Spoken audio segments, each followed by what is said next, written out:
പുലരുവാനേഴര രാവേയുള്ളൂ, പൂങ്കോഴി കൂവിക്കഴിഞ്ഞേയുള്ളൂ. കണ്ണീരിൽ മുങ്ങിക്കുളി കഴിഞ്ഞ് വെണ്ണീറു കൊണ്ടു കുറി വരച്ച്, ദുരിതം കൊണ്ടൊരു നിറപറ നിറച്ച് കൂളക്കുടുക്കയെറിഞ്ഞുടച്ച്, താളത്തിൽ മൂന്നു വലത്തുവച്ച് ഇലവാട്ടി ദുഃഖം പൊതിഞ്ഞുകെട്ടി, മാറാപ്പിൽ സ്വപ്നം നിറച്ചുകെട്ടി. ഏഴര കമ്പുള്ള കുടയെടുത്തേ, ഏഴര കമ്പുള്ള വടിയെടുത്തേ, ഇടം കാലുവച്ച പടി കടന്നേ, ഇടനെഞ്ചു പൊട്ടിത്തിരിഞ്ഞു നിന്നേ. വായനശാലയിലേക്ക് എല്ലാ മാന്യ പ്രേക്ഷകർക്കും സ്വാഗതം. ഇന്ന് ബാലചന്ദ്രൻ ചുള്ളിക്കാടിൻ്റെ 18 കവിതകളിലെ ഏറ്റവും ശ്രദ്ധേയമായ യാത്രാമൊഴി, ഒരു പ്രണയഗീതം എന്നീ 2 കവിതകളാണ് നമ്മൾ വായിക്കുന്നത്. യാത്രാമൊഴി ബാലചന്ദ്രൻ ചുള്ളിക്കാടിൻ്റെ ആദ്യകാല കവിതകളിൽ ഒന്നാണ്. ഇടപ്പള്ളിക്കും ചങ്ങമ്പുഴയ്ക്കും ഒക്കെ ശേഷം, അവരുടെ ആ റൊമാൻറ്റിക് കാലഘട്ടത്തിന് ശേഷം കവിത, മലയാള കവിത വേദനിക്കുന്നവൻ്റെയും പീഡിതൻ്റെയും ഒക്കെ വാങ്മയ ചിത്രമായി മാറുന്നത് ബാലചന്ദ്രൻ ചുള്ളിക്കാടിൻ്റെ 18 കവിതകളെന്ന സമാഹാരത്തിലൂടെയാണ്. ഈ സമാഹാരത്തിലെ ഏറ്റവും ശ്രദ്ധേയമായ കവിതകളിൽ ഒന്നാണ് യാത്രാമൊഴി എന്ന കവിത. ഇതിലാദ്യം സൂചിപ്പിച്ച ഈ 14 വരികൾ അതൊരു വടക്കൻ പാട്ടിൻ്റെ താളത്തിലാണ് എഴുതപ്പെട്ടിട്ടുള്ളത്. പുസ്തകത്തിൽ തന്നെ ഡി വിനയചന്ദ്രൻ്റെ ഒരു കവിതയോടുള്ള കടപ്പാട് ബാലചന്ദ്രൻ ചുള്ളിക്കാട് ഇതിൽ രേഖപ്പെടുത്തുകയും ചെയ്തിട്ടുണ്ട്. പടക്കിറങ്ങും മുമ്പ് തന്നെ പരാജയപ്പെടുന്നവൻ്റെ ദൈന്യതയും വേദനയുമാണ് യാത്രാമൊഴി എന്ന കവിത. വടക്കൻ പാട്ടിലെ വീരനായകൻ ആരോമലിനെ ചില സന്ദർഭങ്ങളിൽ ഇവിടെ ഓർമ്മപ്പെടുത്തുന്നു. അദൃശ്യ സാന്നിധ്യമായി അത് മാറുന്നു.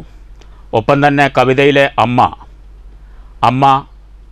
കവിയുടെ ആത്മാവിൽ തന്നെ നിലകൊള്ളുന്ന ഒരു യാഥാർത്ഥ്യമായാണ് കവിതയിലൂടെ കടന്നു പോകുന്നത്. ആത്മഭാഷണത്തിൻ്റെ സ്വഭാവമാണ്. അമ്മയോട് പറയുന്ന രീതിയിലാണെങ്കിലും നമ്മൾ പറഞ്ഞു നിർത്തിയ വരികൾക്ക് ശേഷം അമ്മേ ഇതും കാണുക എന്നാണ്. അമ്മേ ഇതും കാണുക എന്നേ കളിവിളക്കിനൊളി കെട്ടുപോയി അരങ്ങത്ത് എന്നാണ് കവി സൂചിപ്പിക്കുന്നത്. അങ്ങനെയാണ് എങ്കിൽ പോലും കവിതയുടെ പല ഭാഗങ്ങളും ആത്മഭാഷണത്തിൻ്റെ രീതിയിലാണ് രചിക്കപ്പെട്ടിട്ടുള്ളത്.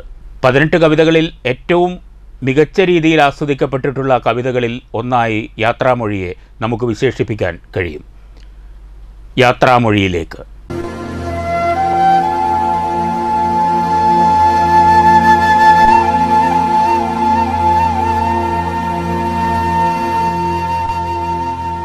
പുലരുവാൻ 7:30 രാവേയുള്ളൂ, പൂങ്കോഴി കൂവിക്കഴിഞ്ഞേയുള്ളൂ.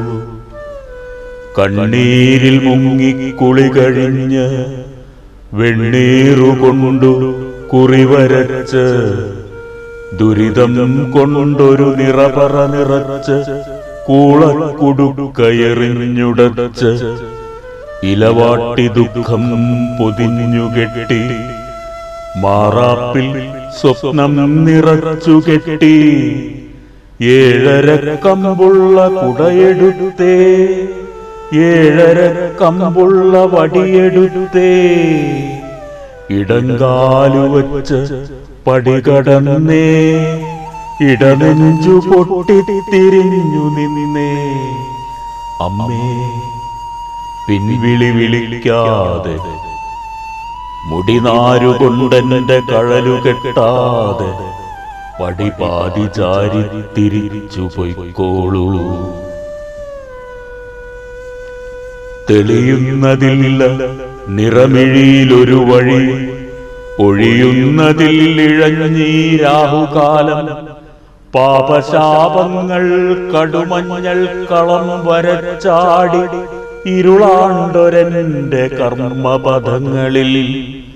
താലം പൊലിക്ക മൃതിനാദങ്ങളെ, തിരികൾ നീളത്തെളിക്ക ശിവഭൂതങ്ങളെ കാണുക എന്റെ തളർന്ന വലം കയ്യില് ക്ലാവുമൊന്തയിൽ കണ്ണുനീരിറ്റുപോൽ ജീവിതവും എന്തിനതിലലിയുമൊരു നക്ഷത്രരശ്മി തൻ പുഞ്ചിരിപ്പാടും കഴിഞ്ഞു കഴിഞ്ഞു.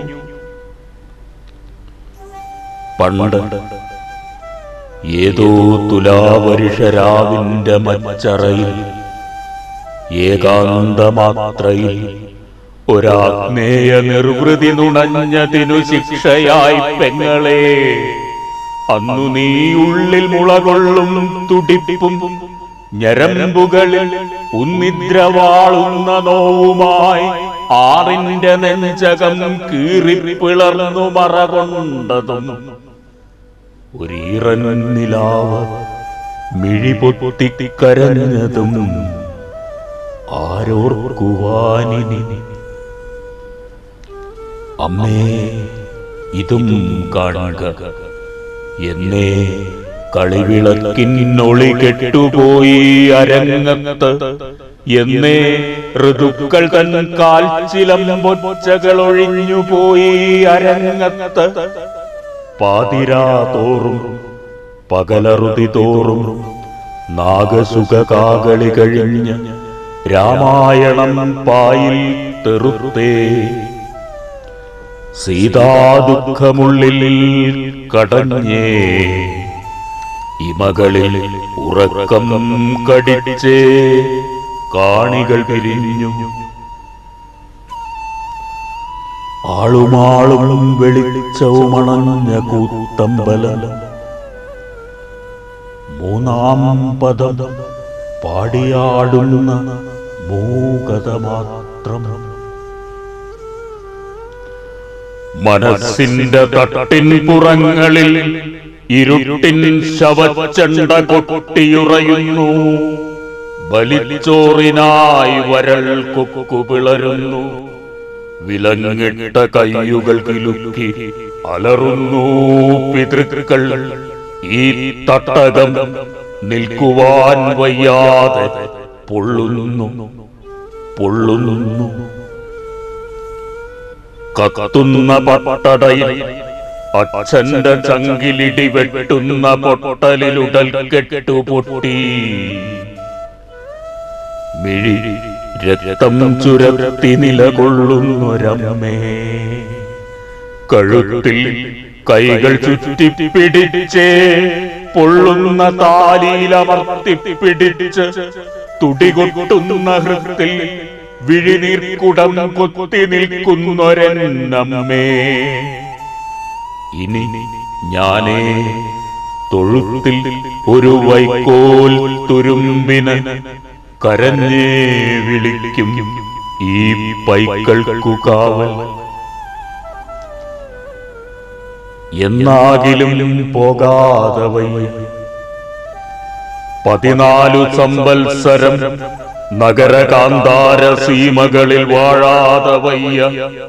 തിരിച്ചെത്തുമ്പോൾ എന്റെ പ്രിയ വൈദേഹിയെ കാട്ടിലെറിയാതെ വയ്യ.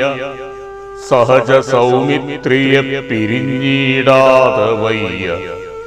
ഒടുവിലൊരു കാഞ്ചന പ്രതിമ തൻ മുന്നിൽ എൻ കരളിലെരിയുന്നൊരീ ഹോമാഗ്നി സാക്ഷിയായി അശ്വമേധം നടത്താതെയും യാഗഹയത്തിൻ കുളമ്പടിയൊച്ചതൻ ഉത്താളപക്ഷങ്ങൾ കൊണ്ടെന്റെ അസ്ഥികൾ 100 തെറിക്കാതെയും വയ്യ വയ്യ. ഞാനമ്മേ കടം കൊണ്ട നന്ദുണിയിൽ ഓണത്തിനല്ല വിഷുവേലയ്ക്കുമല്ല ഉരുകുമോർമ്മയിലൊരൊട്ടുരുളി പൊട്ടും പിതൃക്കളുടെ ശ്രാദ്ധത്തിന് ഒരു പുലച്ചിന്തു പാടാൻ വരാം. ഇന്നേ ഇടങ്കാലു വച്ചിറങ്ങട്ടെ ഞാൻ. ഒന്നേ വരം തരികെനിക്ക് മൂർധാവിൽ ഒരു വീടാക്കടം പോൽ. ഒടുക്കത്തെ അത്താഴമെന്ന പോൽ പൊരിയുന്ന നാവിൽ പവിത്രത്തിൽ നിന്നിറ്റു വീഴും ജലം പോൽ ഒരന്ത്യയാത്രാമൊഴി. പിന്നെ വടികുത്തി ഞാൻ നടകൊള്ളുമ്പോഴമ്മേ പിൻവിളി വിളിക്കാതെ മിഴിനീരുകൊണ്ടെന്റെ കഴലുകെട്ടാതെ പടി പാതിചാരി തിരിച്ചു പൊയ്ക്കോളൂ. കരൾ പാതിചാരി തിരിച്ചു പൊയ്ക്കോളൂ.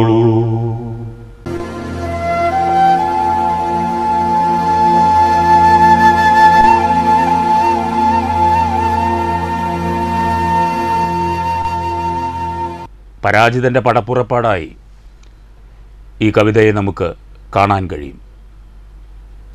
കവിതയിൽ ഉടനീളം ഇരുട്ടിൻ്റെ ബിംബങ്ങളാണ് കവി പ്രയോഗിച്ചിട്ടുള്ളത്.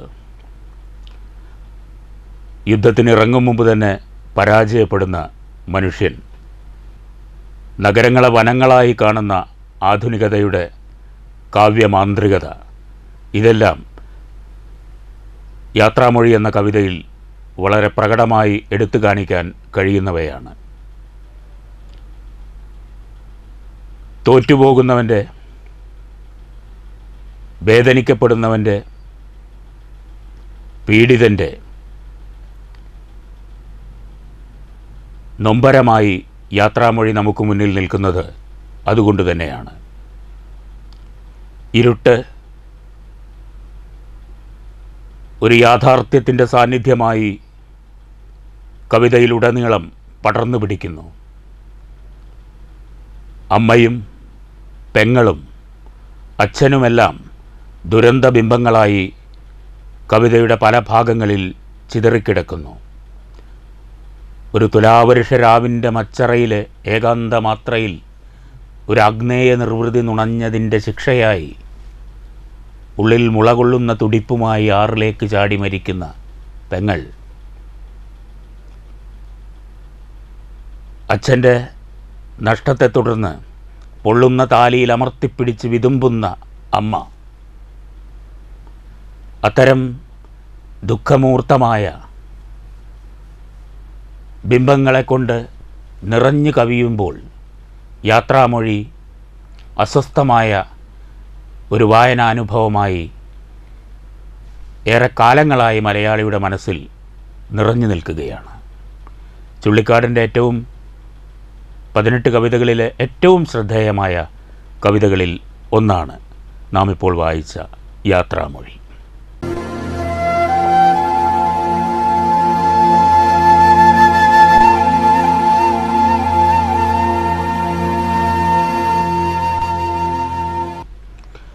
പതിനെട്ട് കവിതകൾ എന്ന സമാഹാരത്തിലെ 18ാമത്തെ കവിതയാണ് ഒരു പ്രണയഗീതം. യാത്രാമൊഴിയോളം തന്നെ ആഘോഷിക്കപ്പെട്ടിട്ടുള്ള കവിതയല്ലെങ്കിൽ പോലും ക്യാമ്പസുകളിൽ ഒരു കാലത്ത് ഏറ്റവും കൂടുതൽ പാടി നടന്ന കവിതകളിൽ ഒന്നായിരുന്നു പ്രണയഗീതം.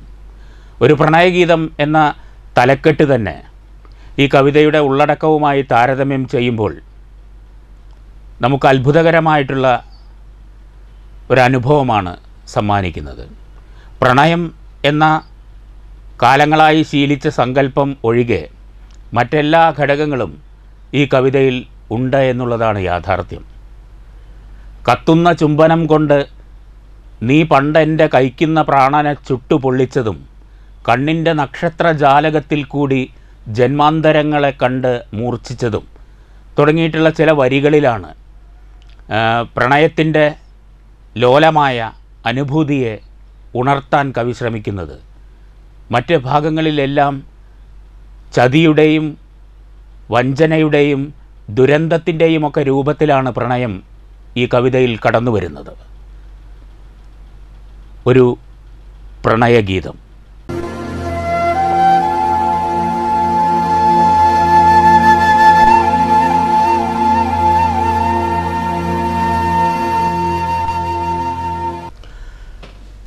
ഇങ്ങസ്തമിക്കുന്നു സൂര്യൻ, പെരുവഴി തീർന്നു, തിരിച്ചു നടക്കാം നമുക്കിനി സ്വന്തം കുരുതിയിലേക്കു പോകുന്നൊരി കൊമ്പു ചുവന്നോരറവു മൃഗങ്ങൾക്കു പിമ്പേ നടക്കുമ്പോഴും നമ്മെ ബന്ധിപ്പതെന്താഭിജാത്യം? പ്രണയമോ പാപമോ? ഇല്ല പൊട്ടിച്ചിരി നീണ്ട ഞരക്കങ്ങളല്ലാതെ ഓരോ തകരക്കുടിലിലും വെള്ളമിറങ്ങാതെ ജീവിതമൂർച്ചയിൽ തുള്ളിപ്പനിച്ചു കിടക്കയാണുണ്ണികൾ. നീ അറിയുന്നുവോ ചോലമരങ്ങളിൽ സായാഹ്നമോരോന്നിരുണ്ടു തൂങ്ങുന്നതും നീണ്ട മൗനത്തിലേക്കെൻ്റെ രാപ്പക്ഷികൾ നീലച്ചിറകു കുഴഞ്ഞു വീഴുന്നതും നിദ്രാന്തരങ്ങളിൽ ദുർമരണത്തിൻ്റെ സ്വപ്നം തലച്ചോറു കാർന്നു തിന്നുന്നതും. ആർത്തിരമ്പുന്നു കടൽ, ആർത്തിരമ്പുന്നു കടൽ. ഒരു കാലത്ത് കാറ്റുകൊള്ളാൻ നാം നടന്ന തീരങ്ങളിൽ നോക്കൂ, പുഴുത്തു പകുതിയും മീൻ തിന്നു തീർത്ത ശവങ്ങൾ, ശവങ്ങൾ, ശവങ്ങൾ. കത്തുന്ന ചുംബനം കൊണ്ട് നീ പണ്ടെൻ്റെ കൈക്കുന്ന പ്രാണനെ ചുട്ടുപൊള്ളിച്ചതും കണ്ണിൻ്റെ നക്ഷത്രജാലകത്തിൽ കൂടി ജന്മാന്തരങ്ങളെ കണ്ടു മൂർച്ഛിച്ചതും എങ്ങോ കറുത്ത തിരശ്ശീല വീണതാം ഉന്മാദ നാടകരംഗസ്മരണകൾ വർഷപാതങ്ങളിൽ കുത്തിയൊലിച്ചുപോം അർത്ഥമില്ലാത്ത ദിനാന്ത്യക്കുറിപ്പുകൾ. ഓരോ ചുവടിലും നഗ്നപാദങ്ങളിലാണിത്തുരുമ്പു തറഞ്ഞു മുറിഞ്ഞു ഞാൻ. ഓരോ വിരലിലും കാലചക്രം പാഞ്ഞുകേറി ചതഞ്ഞു തൊടുമ്പോൾ പുളഞ്ഞു ഞാൻ. പാപശ്രുതികളിൽ പാതകം പാടി നാം ആടി പകലിൻ്റെ പ്രേതപ്രഹസനം. രാവിൽ തനിച്ചു തിരിച്ചെത്തി വെൺമുഖം മൂടിയൂരുമ്പോൾ തകർന്ന കണ്ണാടിയിൽ കാണുന്ന നഗ്നനെപ്പോലും ചതിക്കണോ? വീഴുന്നു ഞാനെൻ ഞെരിഞ്ഞിൽ കിടക്കയിൽ. ഏതോ പരസ്യപ്പലകയിലിങ്ങനെ പാതിയടഞ്ഞ മനുഷ്യജന്മത്തിൻ്റെ വാതിലിൽ പാതുകമൂരി വയ്ക്കൂ. കണങ്കാലിൽ വ്രണം നൊന്തൊഴിഞ്ഞിരിക്കൂ. ഒരു നേരം മരണം കുഴഞ്ഞ നാവാൽ നിന്റെ പേരും വയസ്സും വിളിച്ചു ചൊല്ലും വരെ. അന്ധകാരത്തിൽ പരസ്പരം കൊല്ലുന്ന ബന്ധങ്ങൾ തൻ മഹാഭ്രാന്താലയങ്ങളിൽ കുന്തിരിക്കപ്പുക ഭ്രൂണബലിയുടെ ഗന്ധം മറയ്ക്കും വിവാഹരംഗങ്ങളിൽ. എങ്ങുമൊടുങ്ങാത്ത ജീവിതാസക്തികൾ തൂങ്ങിമരിച്ച വഴിയമ്പലങ്ങളിൽ കാരമുള്ളിൻ്റെ കിരീടവും ചൂടി നാം തേടി നടന്നത് സൗഖ്യമോ മൃത്യുവോ? പിന്നിട്ട രാത്രി വിളക്കുകൾ ഛർദിച്ച മഞ്ഞ നീർമോന്തിക്കനത്ത കൺപോളയിൽ വിങ്ങുന്നു ജന്മഗൃഹം, വിങ്ങുന്നു ജന്മഗൃഹം. നിത്യരോഗിയാമമ്മയും റാന്തലിൻ തേങ്ങും വെളിച്ചവും. നിർത്തൂ ചിലക്കൽ, നിർത്തൂ ചിലക്കൽ. നിനക്കെന്തു വേണം? എൻ ദുഃഖങ്ങളോ പണം നീർത്ത പുല്ലിംഗമോ?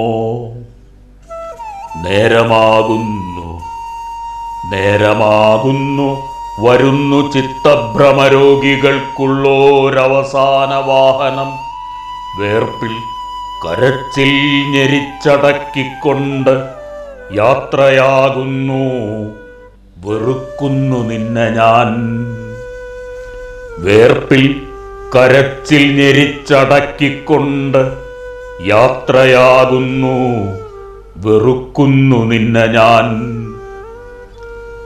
30 വെള്ളി വിലയുള്ള മെത്തയിൽ, 30 വെള്ളി വിലയുള്ള മെത്തയിൽ പശ്ചാത്തപിക്കാത്ത കൈകളാൽ അന്യനെ കെട്ടിപ്പുണർന്നു കിടക്കൂ ജരാനരബദ്ധ ദേഹാർത്തികൾ തൻ മൃദുലീലയിൽ.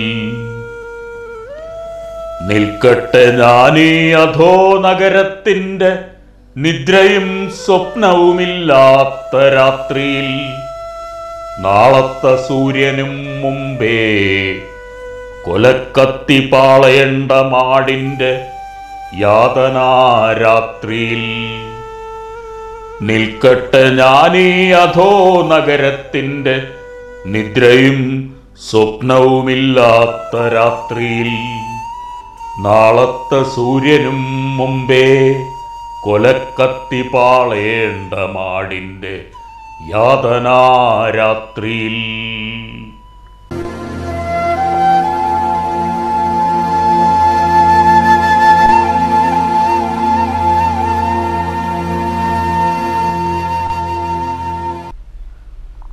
സൂര്യൻ അസ്തമിച്ചതു മുതൽ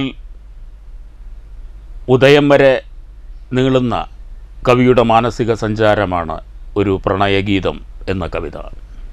ഇങ്ങസ്തമിക്കുന്നു സൂര്യൻ, പെരുവഴി തീർന്നു, തിരിച്ചു നടക്കാം നമുക്ക് ഇനി. സ്വന്തം കുരുതിയിലേക്ക് പോകുന്ന കൊമ്പു ചുവന്ന അറവുമൃഗങ്ങളുടെ പിന്നാലെ നടക്കുമ്പോൾ നമ്മെ പരസ്പരം ബന്ധിപ്പിക്കുന്നത് എന്താണ്? പ്രണയമാണോ പാപമാണോ? ഈ ചോദ്യത്തിൽ നിന്നാണ് കവിത ആരംഭിക്കുന്നത്. പ്രണയത്തിൻ്റെ നന്മകളെല്ലാം നഷ്ടപ്പെട്ടിരിക്കുന്നു. നാം കാറ്റുകൊള്ളാൻ നടന്ന തീരങ്ങളിൽ പുഴുത്ത് പകുതിയും നീന്തുന്നു തീർത്ത ശവങ്ങൾ മാത്രമാണ് കാണാൻ കഴിയുന്നത്. അങ്ങനെ നീണ്ടുപോകുന്ന കവിത അവസാനിക്കുന്നത് നാളത്തെ സൂര്യനു മുമ്പേ കൊലക്കത്തി പാളേണ്ട മാടിൻ്റെ യാതനാരാത്രിയിലാണ്. കവിതയുടെ ആരംഭത്തിൽ കൊമ്പു ചുവന്ന അറവുമൃഗങ്ങൾ മുന്നിൽ നടക്കുന്നു. ആ അറവുമൃഗങ്ങൾക്ക് പിറകെയാണ് പ്രണയിതാക്കൾ യാത്ര ചെയ്യുന്നത്. അവരെ പരസ്പരം ബന്ധിപ്പിക്കുന്നത് പ്രണയമാണോ പാപമാണോ എന്ന ആശങ്ക പങ്കുവയ്ക്കുകയാണ്. ആശങ്കയുടെ പര്യവസാനമെന്ന നിലയിലാണ് നാളത്തെ സൂര്യോദയത്തിന് മുമ്പ് കൊലക്കത്തി അറവുശാലയിൽ ജീവൻ കളയേണ്ടി വരുന്ന അറവുമൃഗങ്ങൾ ആ അറവുമൃഗങ്ങളായി സ്വയം പ്രണയിതാക്കൾ മാറിപ്പോകുന്നതാണ് ഒരു പ്രണയഗീതത്തിൽ കാണാൻ കഴിയുന്നത്. നമ്മുടെ സദാചാര ബോധത്തെ, കുടുംബ ബന്ധങ്ങളുടെ ശിഥിലതയെ, അർത്ഥശൂന്യതയെയെല്ലാം ഒരു പ്രണയഗീതമെന്ന തലക്കെട്ടിൽ ബാലചന്ദ്രൻ ചുള്ളിക്കാട് വലിയ രീതിയിൽ വിമർശിക്കുന്നുണ്ട്. അന്ധകാരത്തിൽ പരസ്പരം കൊല്ലുന്ന ബന്ധങ്ങളെ ഭ്രാന്താലയമായി അദ്ദേഹം ചിത്രീകരിക്കുന്നു. കുന്തിരിക്കപ്പുക വിവാഹവേദികളിൽ ഭ്രൂണബലിയുടെ ഗന്ധം മറയ്ക്കുന്നത് ഈ കവിതയിലെ അസ്വസ്ഥമായ വരികളാണ്. എങ്ങുമൊടുങ്ങാത്ത ജീവിതാസക്തികൾ ആത്മഹത്യക്ക് ഒരു പുതിയ കൽപ്പന നൽകുകയാണ്. ഒരിക്കലും ഒടുങ്ങാത്ത ജീവിതാസക്തികൾ വഴിയമ്പലങ്ങളിൽ തൂങ്ങി മരിക്കുന്നു. അങ്ങനെ ഓരോ ചുള്ളിക്കാട് കവിതകളിലും എന്ന പോലെ തന്നെ ദുരന്ത ബിംബങ്ങളെ കോർത്തിണക്കി ആധുനികതയുടെ ഒരു സ്വഭാവമെന്നുള്ള നിലയിൽ ദുഃഖിതൻ്റെ ഗീതകങ്ങളായി ചുള്ളിക്കാടിൻ്റെ കവിതകൾ മാറുന്നത്, അല്ലെങ്കിൽ വേദനിക്കുന്നവൻ ഹൃദയത്തിലേക്ക് ചേർക്കുന്ന കവിതയായി ബാലചന്ദ്രൻ്റെ കവിതകൾ മാറുന്നത് ഈ ശക്തമായ ബിംബഘടനയുടെ, അല്ലെങ്കിൽ അസ്വസ്ഥനായവൻ്റെ ഹൃദയത്തിൽ പടർന്നു പിടിക്കുന്ന ഇരുട്ടിനെ ബാലചന്ദ്രൻ ചുള്ളിക്കാട് പകർത്തി എഴുതുന്നു എന്നുള്ളത് കൊണ്ടാണ്. ഒരു പ്രണയഗീതം എന്നുള്ള കവിതയിൽ ചതിയുടെയും വഞ്ചനയുടെയും ഒക്കെ കൃത്യമായ ചിത്രങ്ങളെ നമുക്ക് വായിച്ചെടുക്കാൻ കഴിയും. തകർന്ന കണ്ണാടിയിൽ കാണുന്ന നഗ്നനെ പോലും ചതിക്കണോ എന്നാണ് കവി ഇതിൽ ചോദിക്കുന്നത്. അതുപോലെ തന്നെ 30 വെള്ളി വിലയുള്ള മെത്ത, ഒറ്റുകാരൻ്റേതായിട്ടുള്ള കിടക്കയിൽ 30 വെള്ളി വിലയുള്ള മെത്തയിൽ പശ്ചാത്തപിക്കാത്ത കൈകൾ കൊണ്ട് അന്യനെ കെട്ടിപ്പുണർന്ന് കിടക്കാനാണ് പ്രണയിതാവ് പ്രണയിനിയോട് പറയുന്നത്. അതിലൊട്ടും കുറ്റബോധം തോന്നരുത്. പശ്ചാത്തപിക്കാത്ത കൈകളാൽ അന്യനെ കെട്ടിപ്പുണർന്നു കിടക്കൂ എന്ന് പറഞ്ഞ് ചിത്തഭ്രമ രോഗികൾക്കുള്ള അവസാന വാഹനമെത്തുമ്പോൾ ആ വാഹനത്തിൽ കവി യാത്രയാകുമ്പോൾ പിന്നീട് അദ്ദേഹത്തിൻ്റെ കാവ്യ വ്യക്തിത്വം നിൽക്കുന്നത് അധോ നഗരത്തിൻ്റെ നിദ്രയും സ്വപ്നവുമില്ലാത്ത രാത്രിയിലാണ്. ആ രാത്രിയിൽ കവിത പര്യവസാനിക്കുന്നു. ആദ്യം സൂചിപ്പിച്ച പോലെ അസ്വസ്ഥമായ ബിംബങ്ങളിലൂടെ വളരെയധികം പല തലമുറകളെയും അസ്വസ്ഥമാക്കിയ, അവർക്ക് വായനയുടെ വലിയ അനുഭവങ്ങൾ പങ്കുവച്ച 2 കവിതകളാണ് നമ്മൾ ഈ ലക്കത്തിൽ വായിച്ചത്. യാത്രാമൊഴിയും ഒരു പ്രണയഗീതവും. മറ്റ് പുസ്തക വിശേഷങ്ങളുമായി അടുത്ത ലക്കത്തിൽ വീണ്ടും കാണാം. നന്ദി, നമസ്കാരം.